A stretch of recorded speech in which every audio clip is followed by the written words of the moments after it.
everyone. Welcome to session 3 of the Raise More Funds module. I hope you're enjoying this and getting some good pieces of information, some advice that you can take and apply within your ministry and your organization.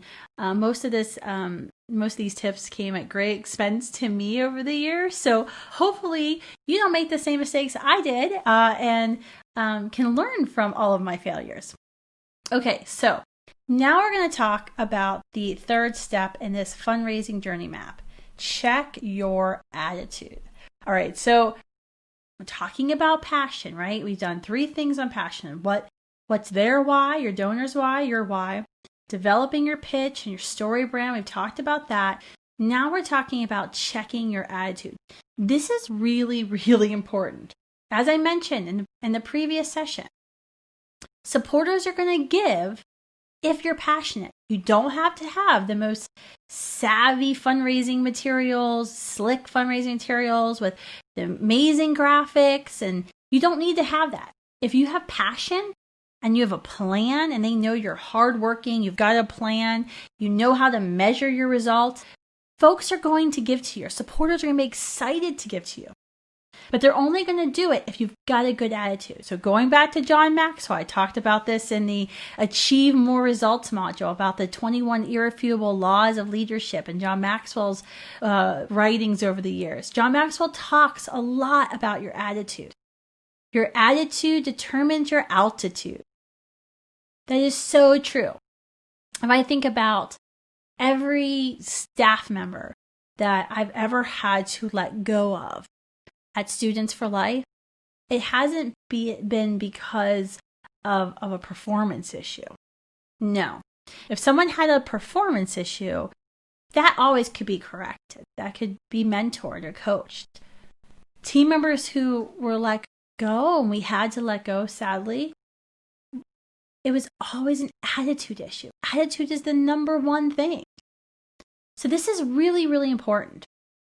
You have to think about, what would your donors, your supporters that you've been meeting with, that have interacted with you lately, what would they say your attitude is?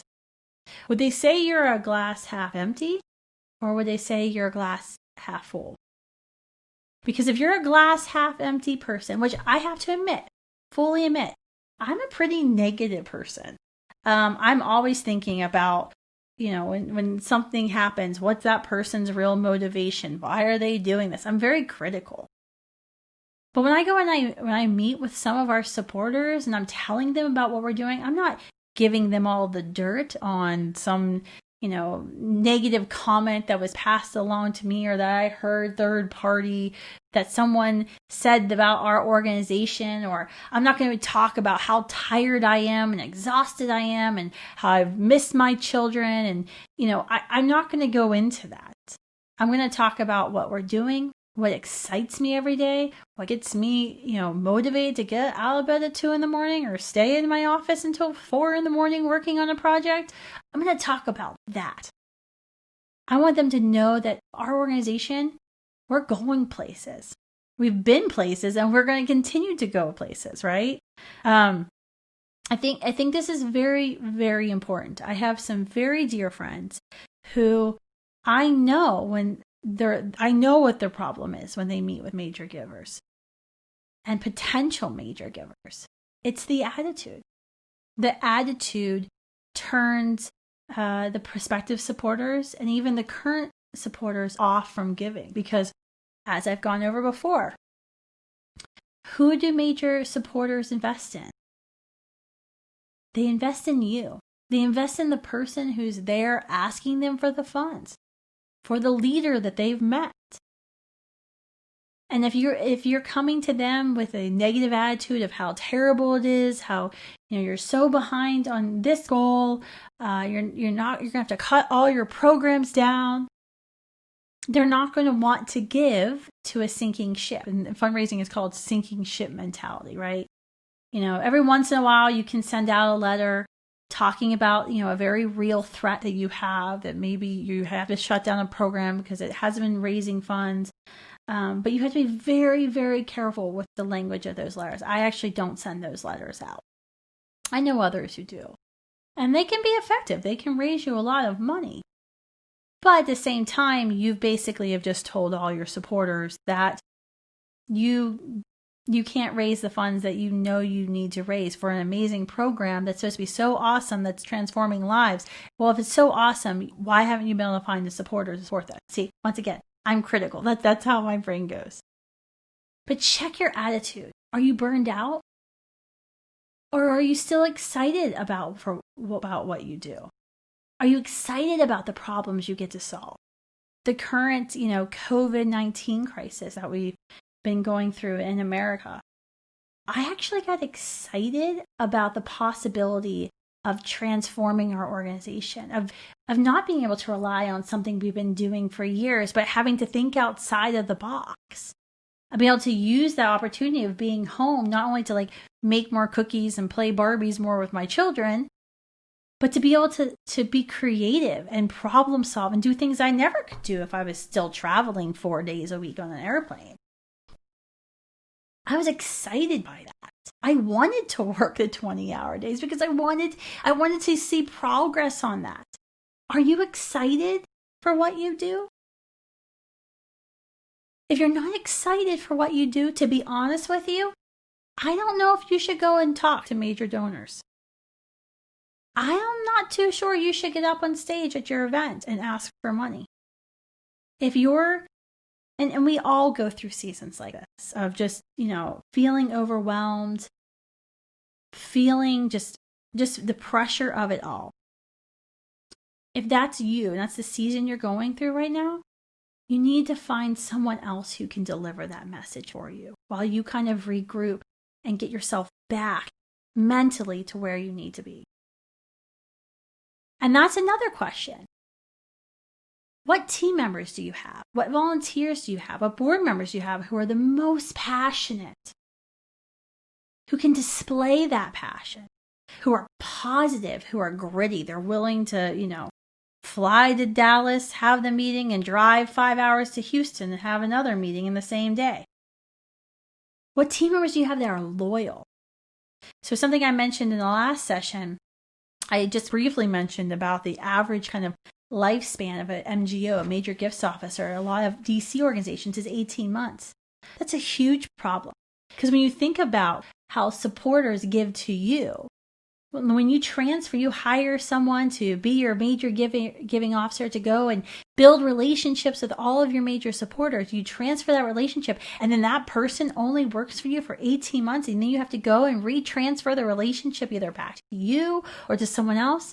You lose momentum. You lose relationship there.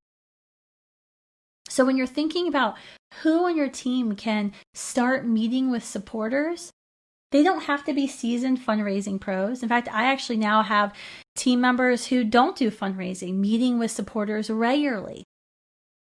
Why? Because they have passion. Why?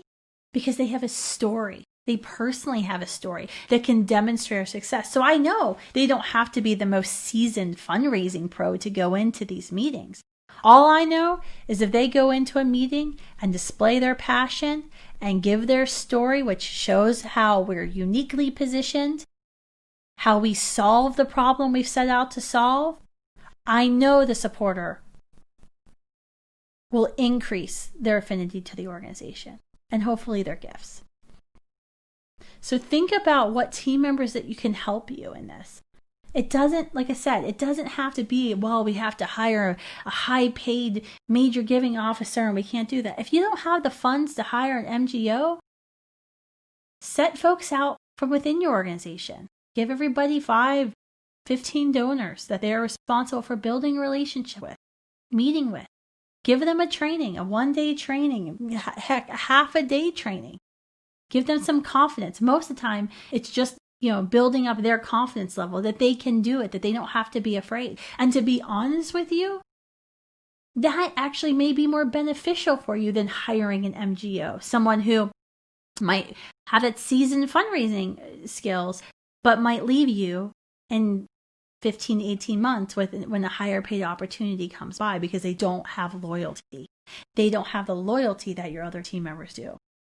That's actually something that I struggle with now at Students for Life, where I'm not hiring, fundraising development folks from outside. I'm trying my best to hire only from within, but that's hard if I don't have anybody who currently is positioned within the organization who can move to developments. And then I have openings. That's actually my biggest challenge.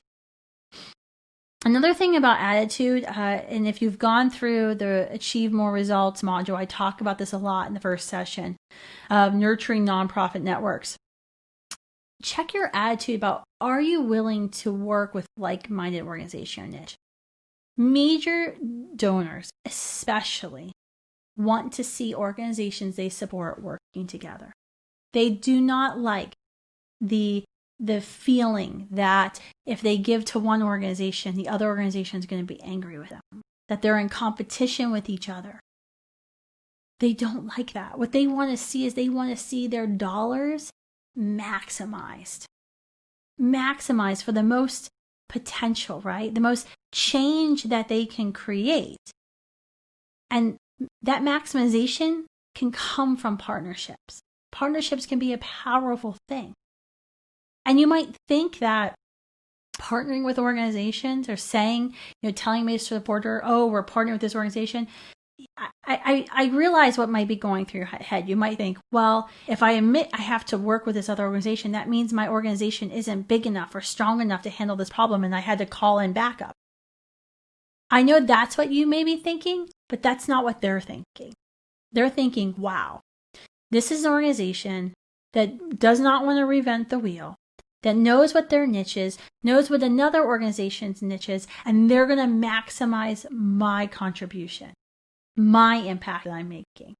I regularly now, I have a supporter who gives to another large national pro-life organization. I tell them flat out, oh yes, we're partnering with so-and-so, and this is what we're doing. We actually have signed this agreement, and we are full on in our partnership, right? We know exactly what each other is doing, what each organization is responsible for, and supporters love that. They absolutely love it.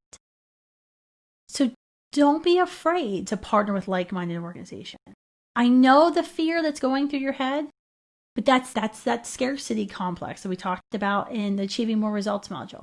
Don't fall into that scarcity complex. Have an abundance mindset. Even when you don't have an abundance, have an abundance mindset. All right? All right, stick with me. Another session coming up next.